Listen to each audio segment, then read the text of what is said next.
Maxime. Bonjour Raphaël Antoven. Bonjour Maxime, faut que je retrouve la parole. La morale de l'info aujourd'hui. Vous revenez ce matin sur le portrait officiel du président de la République qui a été dévoilé hier, on en parlait. Une photo de Soazig de la Moissonnière où évidemment rien n'a été laissé au hasard. Rien. Pas même la couleur du ciel, dont les nuages, c'est-à-dire les problèmes, s'estompent dans le bleu.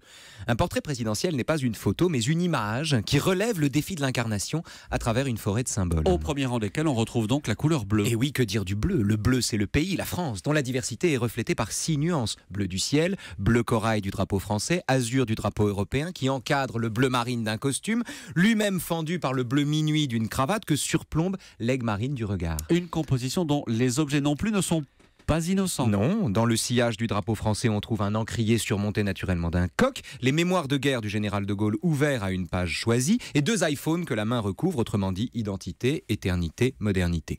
À l'inverse, sous le drapeau européen, on ne voit qu'une horloge et 2 livres clos. Autrement dit, l'Europe est à la France, ce que le temps est à l'éternité, mais également ce que l'avenir est au présent ou ce que l'action est à la méditation. Reste, Raphaël, le corps lui-même du président, vertical et symétrique. Ni l'un ni l'autre, Maxime. Pardon, il n'est pas vraiment vertical puisqu'il repose un peu sur le bureau, dans une sorte de station debout assise qui rappelle le président Bartlett dans West Wing. Oui, c'est vrai. Mais oui, Martin incroyable Sheen, série. mais formidable. Et il n'est pas symétrique, puisque c'est surtout son profil droit, côté français, qu'il offre au regard. Le côté européen du visage est un tout petit peu dans l'ombre, mais la végétation au 3e plan, elle, à l'image des pensées, est plus élevée du côté de l'Europe que du côté de la France. Traduction, j'ai les pieds dans mon pays, mais mon ambition me porte au continent. Et d'ailleurs, quand on observe la photo de près, on s'aperçoit que le visage lui-même est dissymétrique, il ne sourit que d'un côté. Et c'est là que le bas blesse. Pour quelle raison? Parce que le sourire n'est le symbole de rien. Un sourire peut cacher une pensée, mais il ne l'incarne pas. Et un sourire est toujours une malice, surtout s'il est en coin. Or, la malice n'a rien à faire ici. Le sourire est l'aveu d'un individu dont il manifeste les petites pensées. Or, ce qui en cet homme relève de l'individualité doit aussi s'estomper ici. Du sourire, l'autre est exclu. Pourquoi tu souris? Demande-t-on en général. Or, le président, comme un rêve de pierre, n'exclut personne.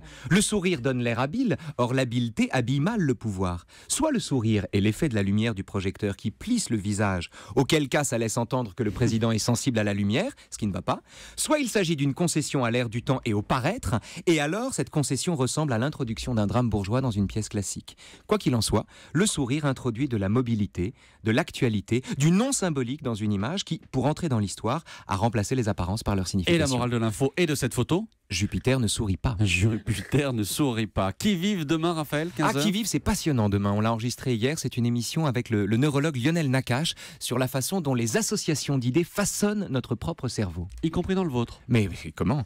À commencer par le vôtre. Merci beaucoup. À demain. Raphaël Antoven.